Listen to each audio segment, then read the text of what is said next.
Good morning, fellow traders. Today is September 13th, 2021.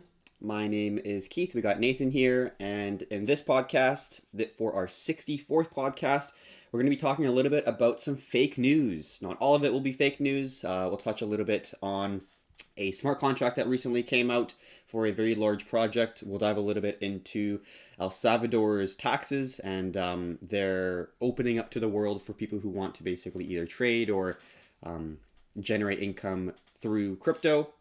We'll talk about some very significant influencers who've been promoting some, let's say, interesting projects.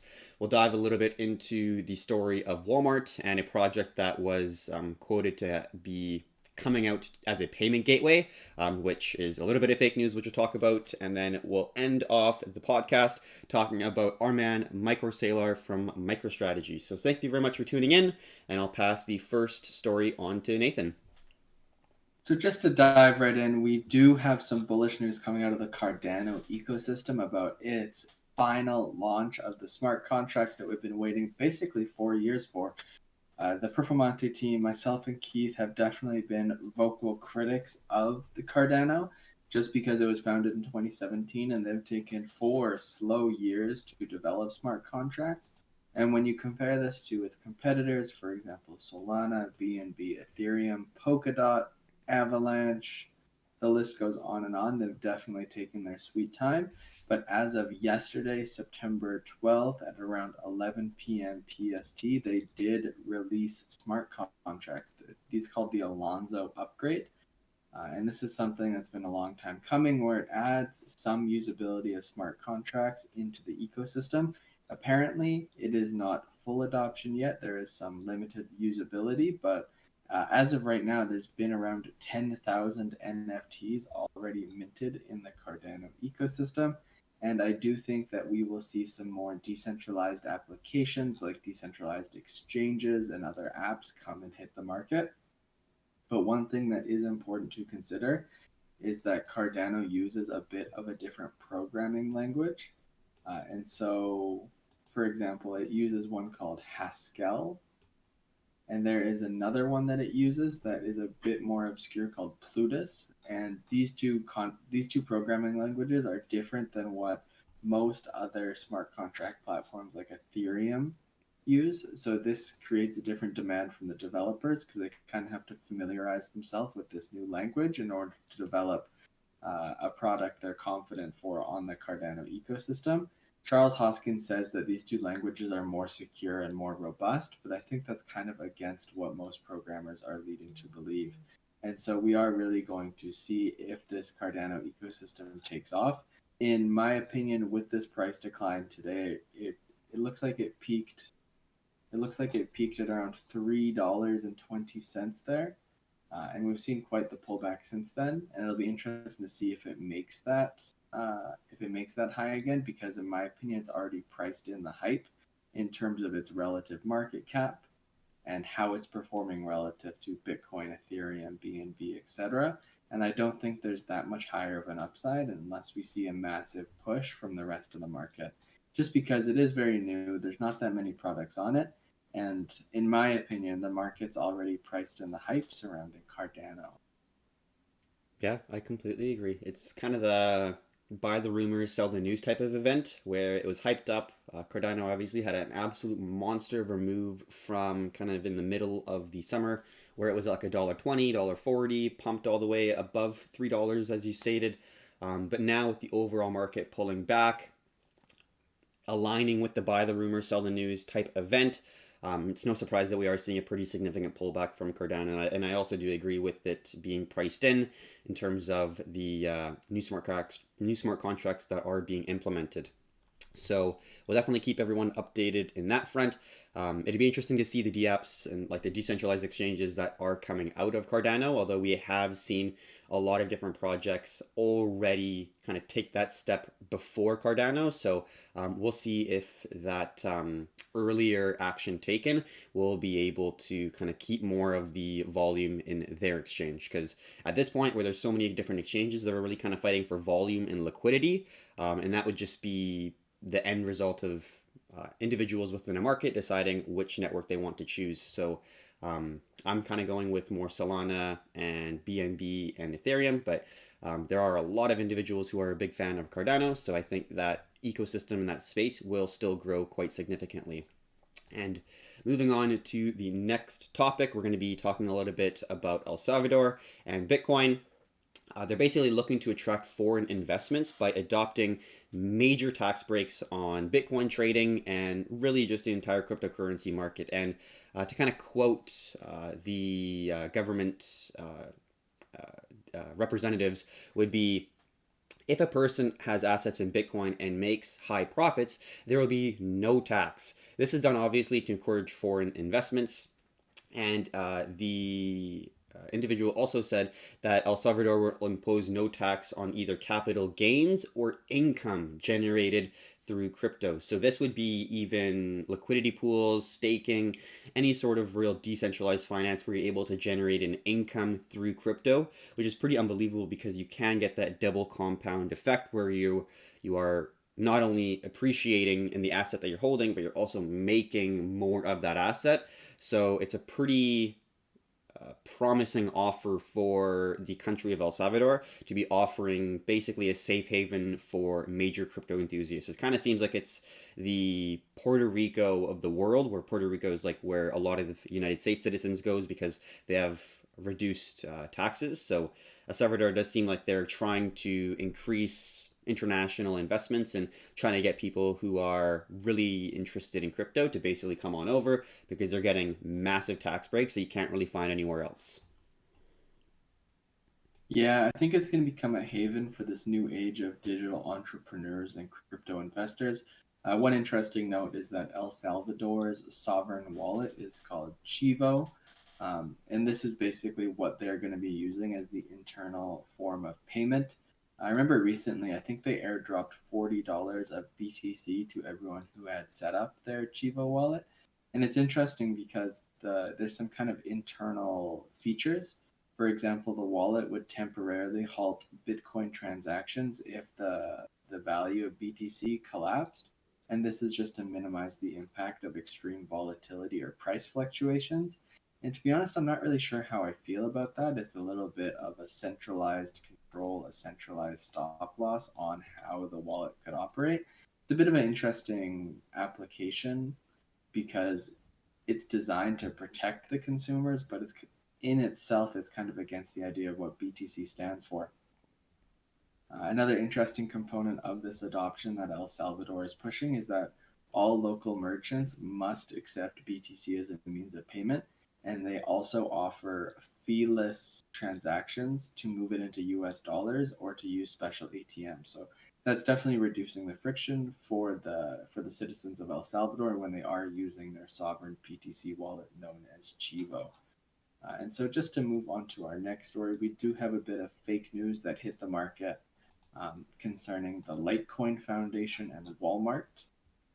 So, the market was pretty hot as of this morning, September 13th. We saw quite the big pump. Specifically, Litecoin went up over 30% from $175 to $225. And the rest of the market followed. BTC saw some buy volume as well as the alts. And there was speculation that Walmart's e-commerce portion would have a pay with Litecoin option starting October 1st, which turned out to be not true at all, completely fake news. And if you kind of followed the trail of what blog posted it, who retweeted it, it did seem a little bit sus from the get-go. And of all projects that could really adopt cryptocurrency, or of all projects that could be adopted on the e-commerce side of things, I think it would be pretty far fetched to believe it would be Litecoin.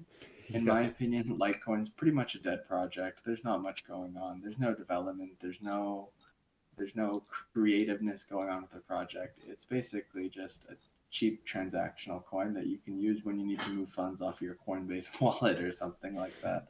Like there's really not that much going on, and I would be very surprised if a large institutional player like Walmart was like, "Yo, we're gonna revive this dead ass project and Yeah. use it for transactions." It really doesn't seem that likely.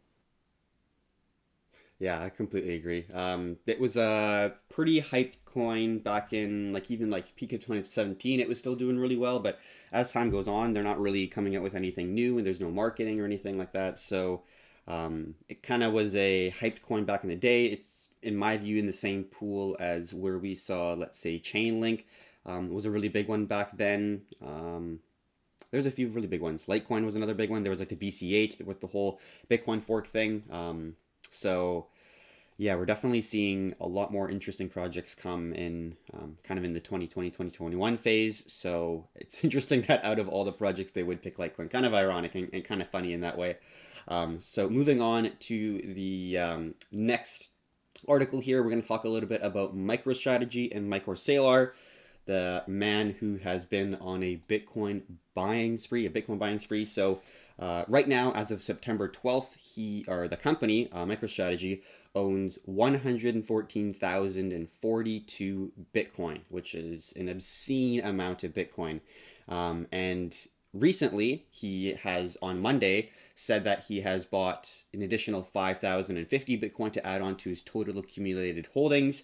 And in total, with the 114,042 Bitcoin, it is around a total amount of 3.16 billion dollars with a B, with an average entry of around $27,713 per Bitcoin. So it's not like he's getting in at like Chamath Papi Hapatia, I believe is how you say his last name, where he was buying in at like sub $100, and he hasn't really sold any, and he's the very early entry smart money investor, like in my view, and he definitely made the right call. But we are now seeing these huge corporations just not even just like taking money out of their treasury, but offering bonds, offering them to get themselves deeper in debt in order to buy Bitcoin, because in the long run, the US dollars are going to be worth a lot less than the Bitcoin that MicroSalar is purchasing right now. So it's pretty unbelievable to see the massive action taken by this man, but he is probably one of the biggest Bitcoin bulls, and the fact that he has been in the tech space for a while and has seen a lot of these different financial entities come and go, to me makes him a valid individual to say that yes, this is a technology that is extremely disruptive. He's seen the growth of and the emergence of the internet, so he's kind of viewing BTC as like the second wave, where Bitcoin is the method of payment globally, and it's also real estate because there's only going to be a certain amount of them, and if it is going to be adopted as this global payment network and there's only a certain amount of coins, you're basically purchasing a large chunk of Manhattan in terms of Bitcoin when you're looking at it from a real estate perspective. Like buying a large chunk of Manhattan in like the late 1800s or like the early 1900s is what MicroSalar is currently seeing in the market right now. Is he's buying as much as he can, because in the future it will be worth millions. So he's at this point kind of doing anything in his power, leveraging his company to acquire more Bitcoin. Yeah, I mean his egg nest is worth $5.1 billion, which is absolutely insane. From 3.16 billion cost to $5.1 billion Right. dollars in value. That is quite the capital appreciation. And it's also interesting to note that MicroStrategy is not a venture capital firm. In fact, they are a business intelligence software company that just owns a metric fuck ton of BTC. They've basically become a BTC investing firm that also offers some business intelligence software solutions on the side. And it is interesting to see that dichotomy between what they started off doing versus what they're recognized for doing now. And Yeah. so for our last episode here, we got some more. I guess you could call it kind of fake news. We got news from Kim Kardashian. So Kim Kardashian and Floyd Mayweather are two people that are largely in the public spotlight for various reasons. Obviously, Kim Kardashian, celebrity, had the sex tape, was married to Kanye West, very high profile. She has over 250 million followers on Instagram, and she took it upon herself to promote a cryptocurrency called Ethereum Max. Same with Floyd Mayweather before a recent fight. I think it was when he was fighting Logan Paul. He Mm-hmm. wore an Ethereum Max T-shirt, and he was kind of pumping it up, talking about the crypto. So we're seeing two celebrities basically pump up Ethereum Max which has started some interesting conversations with the UK's Financial Conduct Authority, as well as I've seen a lot of people on Twitter just with their with the form they've filled out to report them to the SEC over in America. So it'll be interesting to see if there is any follow up with these two people. Obviously, they probably have very large legal teams behind them, so it's interesting to see that they sold out, accepted the payment, and decided to promote, because they must have been paid so much money for that degree of reach. Hmm. Clearly, Ethereum Max must have dumped quite a bit of tokens on their community to pay for the marketing bill, because these are two really high profile influencers within the public spotlight who are like, yo, buy it, let's pump it up. So clearly they got cash for marketing, and the celebrities are willing to accept. Yeah, definitely.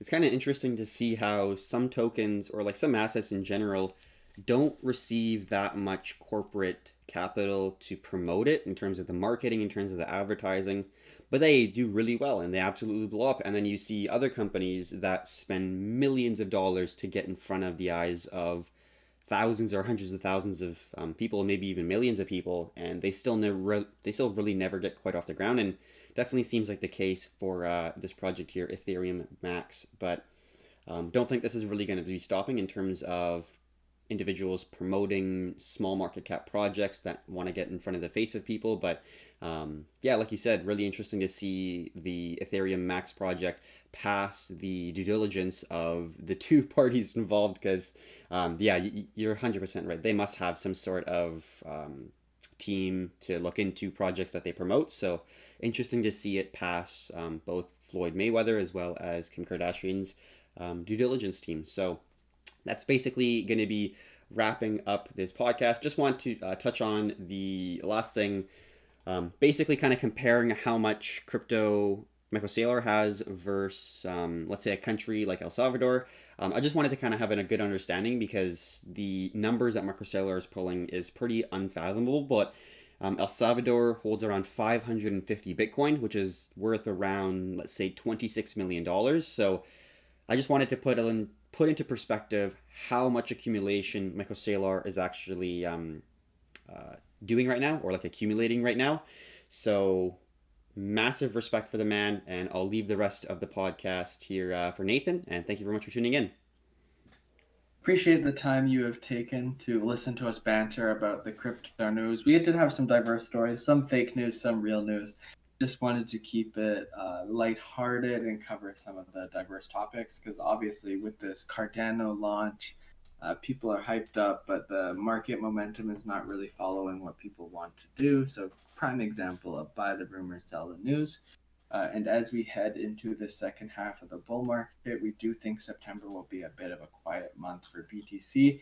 When we are looking historically, that's kind of in line with how it performs month over month on the calendar basis. But we do think we are going to have a bullish end of the year heading into October, November, December, and early stage 2022. Crazy just how quick this year's gone by. Time flies when you're having fun in crypto, and never a dull moment in this ecosystem. So, on that bombshell, great place to end the episode. Appreciate the time you've taken. Stay safe. Take care, everyone.